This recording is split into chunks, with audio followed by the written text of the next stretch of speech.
બારક આજે વર્ષનો સંવતનો નવો એક દિવસ શરૂ થઈ ગયો છે, નવું સંવત શરૂ થઈ ગયો છે, પણ બજારમાં સારો એવો ઉછાળો આવ્યો છે. હવેનું સંવત આપણે જોયું કે લાસ્ટ ટાઈમમાં એક સારો એવો બજારમાં આપણે ઉછાળો જોયો, પણ હવેનું સંવત તમને કેવું લાગે છે ગોઈંગ ફોરવર્ડ?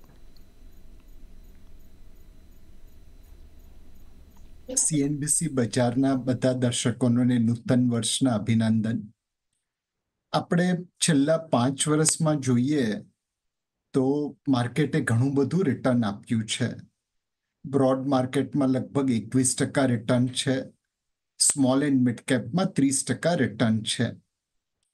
આવનારા સંવતમાં કે આવનારા 2 થી 3 વર્ષમાં એવું રિટર્ન મળવાની પોસિબિલિટી બહુ જ ઓછી છે. એ ટાઈમે આપણી માર્કેટ થોડી સસ્તી હતી અને પ્રોફિટ ગ્રોથ જે આપણે જોયો એ બહુ અચરજવાળો હતો. 2020માં કોર્પોરેટ ઇન્ડિયાનો ટોટલ પ્રોફિટ 4 લાખ કરોડની આસપાસ હતો. 2024માં એ 15 લાખ કરોડ પહોંચી ગયો. ઓલમોસ્ટ 4 ગણો વધ્યો. પ્રોફિટ વધે તો ભાવ પણ વધે. હવે એટલો પ્રોફિટ ગ્રોથ થતો દેખાતો નથી અને એટલા માટે લોકોએ રિટર્નની એક્સપેક્ટેશન બહુ જ મોડરેટ કરવી પડશે. તમને જો 20-30% રિટર્નની આદત પડી છે તો બહુ જ હાઈ પ્રોબેબિલિટી છે કે આવનારા સંવતમાં તમને ખાલી નિરાશા જ મળશે. જી, તો એ આપણે આદત સુધારવાની રહેશે. પણ આપણે જોયું કે FISની વેચવાલી ઘણી રહી છે. એસ્પેશિયલી આપણે ઓક્ટોબરમાં જોઈએ તો એક મેક્સિમમ લેવલ્સ પર આપણે વેચવાલી જોઈ છે અને ઓફકોર્સ પહેલાં પણ આવતા જતા રહ્યા છે. પણ DISનો ઓન ધી અધર હેન્ડ એક સારો સપોર્ટ ઝોન રહ્યો છે, જે અત્યારના પણ આપણે જોઈ રહ્યા છે. પણ હવે જે ઇવેન્ટ્સ છે અને એ US ચૂંટણીની ઉપર એક નજર છે ને આપણે ચીનમાં પણ સ્ટિમ્યુલસની એક વાત જોઈ રહ્યા છે. કઈ રીતના ફ્લો, કઈ પ્રકારના હવે ઇન્ડિયામાં આવતા તમે જોઈ રહ્યા છો? એક અમારા જે મ્યુચ્યુઅલ ફંડના ડિસ્ટ્રીબ્યુટર અને પાર્ટનર છે એ લોકોએ ઘણો બધો સમય અને શક્તિ આપી છે રોકાણકારોને ઇક્વિટી માટે જાગૃત કરવામાં. SIP હવે ઘરનું સાધન બની ગયું છે. દરેક મા બાપ પોતાના છોકરા છોકરીને કારકિર્દીની શરૂઆતમાં કહે છે કે બેટા બેટી એક SIP ચાલુ કરી દે છે. આ જે એફર્ટ અમે લોકોએ મૂક્યો છે આટલા વર્ષોથી, એનું હવે પરિણામ જોવા મળી રહ્યું છે. અલ્ટિમેટલી ભાવ ઉપર જશે તો લોકલ અને ગ્લોબલ બંને ઇન્વેસ્ટરના પૈસા બનશે. અમે એકબીજાના વિરોધી નથી, એકબીજાના સ્પર્ધક નથી, પણ એમની વેચવાલી અલગ અલગ કારણસર આવી શકે. અમારે તો ભારતમાં જ રોકાણ કરવું છે અને એટલા માટે ઘણી વખત એવું દેખાય છે કે જ્યારે એ લોકો ખરીદી રહ્યા છે ત્યારે એ લોકો જ્યારે વેચી રહ્યા છે ત્યારે અમારી ખરીદી દેખાય છે. મને લાગે છે કે ભારતનું વેલ્યુએશન મોંઘું છે ગામની સામે 1 વર્ષના અંતરાળમાં, અને એને કારણે થોડા FPI પ્રોફિટ બુક કરી રહ્યા છે.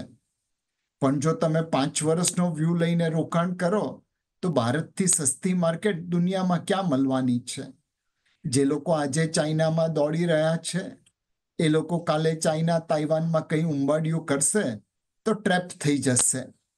એ વસ્તુને લોકો યાદ રાખશે, ભૂલશે નહીં. આપણે ગામ શું કરે છે એના કરતાં આપણે શું કરી શકીએ એની પર ધ્યાન આપવું જોઈએ. આપણી ઇકોનોમીને એટલી સારી બનાવીએ કે બીજા કરતાં સારી રીતે પરફોર્મ કરે. આપણો અર્નિંગ્સ ગ્રોથ સારો આવે, ગવર્નન્સ સારી રહે અને આપણે લોકોની સામે આપણી વાત સરખી રીતે મૂકી શકીએ. એ 3 કોમ્બિનેશનમાં મને લાગે છે કે FPI સવારનો ભૂલેલો સાંજે ઘરે પાછો આવી જશે. એબ્સોલ્યુટલી ને એ જ આપણે જોઈ રહ્યા છીએ નિલેશભાઈ, એમની અવર જવર ઘણી રહી છે બિકોઝ અટ્રેક્ટ થઈ જતા હોય છે જ્યાં તો વોટર્સ આર ડીપ, પણ એમને ખબર નથી ડીપર વોટર્સ માટે જ્યારે દેખાશે ત્યારે પાછા પરત ફરી શકે છે, જેમ તમે કહી રહ્યા છો. પણ અત્યારના મેઇન અટ્રેક્શન જે છે નિલેશભાઈ, એ છે અમેરિકાની ચૂંટણી પર, અને કઈ રીતના તમને લાગે છે કે આગળ વધતી જોવા મળી શકે છે, અને આવનારા 4 વર્ષ માટે શું ભારત પર એની અસર આવી શકે છે? એક પોલિટિક્સમાં પરમેનન્ટ ફ્રેન્ડ્સ નથી હોતા, પરમેનન્ટ ઇન્ટરેસ્ટ હોય છે. બંને પ્રેસિડેન્ટ યુએસ ઇન્ડિયા ફ્રેન્ડશિપને આગળ વધારવાની જ કોશિશ કરશે. શક્ય છે, જેમ તમે કહ્યું, રિપબ્લિકન પાર્ટી ડોનાલ્ડ ટ્રમ્પ થોડો વધારે ધક્કો મારે, પુશ કરે, કમલા હેરિસ કદાચ થોડું ઓછું કરે, પણ બંને પ્રેસિડેન્ટ ભારતની સાથે સારા સંબંધો રાખશે અને ભારત પણ અમેરિકા સાથે સારા સંબંધો રાખશે, એમાં કોઈ શંકા નથી. પણ ભારત અને અમેરિકાનો સંબંધ થોડો સાસુ વહુ જેવો છે. 9 આઉટ ઓફ 10 ડેઝ સાસુ વહુનું સરખું ચાલે, પણ વચ્ચે વચ્ચે છમકલા થતા રહે. અગેન, જેમ આપણે કહ્યું, there are no permanent friends in politics, there are permanent interests. આપણે એકબીજાને સહાયક થઈશું, અને એક લોકતાંત્રિક દેશ હોવાને કારણે અને ચાઇનાની સામે કોમ્પિટિશન હોવાને કારણે આપણા ઘણા બધા ઇન્ટરેસ્ટ કોમન છે. એટલે બંને પ્રેસિડેન્શિયલ કેન્ડિડેટમાંથી કોઈ પણ આવે તો ભારત અને અમેરિકાના સંબંધો સુધરતા રહેશે, પણ વચ્ચે વચ્ચે છમકલા પણ થતા રહેશે. એબ્સોલ્યુટલી. પણ બીજું જે આપણું ધ્યાન ત્યાંના જે જાય છે એ ક્રૂડને પરની અને ક્રૂડની પ્રાઇસીસ પર છે. જે પણ યુએસ પ્રેસિડેન્ટ આવે, પછી ડોનાલ્ડ ટ્રમ્પ હોય કે કમલા હેરિસ હોય, એ લોકોએ બંને યુએસમાં ઓઇલ પ્રોડક્શનની વાત કરી છે વધારવાની. આ વખતે યુદ્ધ છતાં પણ આપણે જોયું છે કે ઉછાળો નથી જોવા મળ્યો, એ કંટ્રોલમાં રહ્યું છે. શું લાગે છે કે આવનારા સમયમાં માથાનો દુખાવો આ ઓઇલ પ્રાઇસીસ બની શકે છે કે we are good to go? અત્યારે જે રીતે આપણે ડિમાન્ડ સપ્લાય જોઈ રહ્યા છે ક્રૂડની, એ જોતા તો નથી લાગતું કે ક્રૂડ માથાનો દુખાવો બને. ચાઇનીઝ ઇકોનોમી સ્લો ડાઉન કરી રહી છે. રશિયા અને સાઉદી લેડ ઓપેક, આ બંનેની પાસે ઘણી સ્પેર કેપેસિટી છે. લિબિયા, વેનેઝુએલા જેવા કન્ટ્રી જો સેન્કશનમાંથી બહાર આવે અને ઓઇલ પ્રોડક્શન પર ધ્યાન આપે તો ત્યાં વધારે સપ્લાય એડ થઈ શકે એમ છે.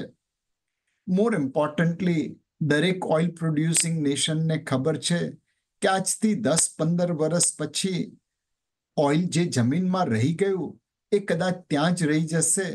એન્વાયરમેન્ટલ અને ગ્લોબલ વોર્મિંગને કારણે ફોસિલ ફ્યુલનું કન્ઝમ્પશન ઘણું ઝડપથી ઘટી જશે. એમના માટે 5, 10, 15 વર્ષની વિન્ડો છે, જેમાં જેટલું ઓઇલ બહાર કાઢી શકાય એટલું કાઢીને વેચશે તો એમને ફાયદો થશે. મારા હિસાબે અનલેસ અન્ટિલ જીઓપોલિટિકલી કોઈ ઘટના ઘટે જે ઓઇલ પ્રોડક્શનને, ઓઇલ સપ્લાયને ઇમ્પેક્ટ કરે, તો અત્યારે બેઝડ ઓન સ્પેર કેપેસિટી અને 10-15 વર્ષ પછીની ગ્લોબલ વોર્મિંગની ઇમ્પેક્ટને કારણે એમ લાગે છે કે ઓઇલના ભાવ થોડા સોફ્ટ જ રહેવા જોઈએ.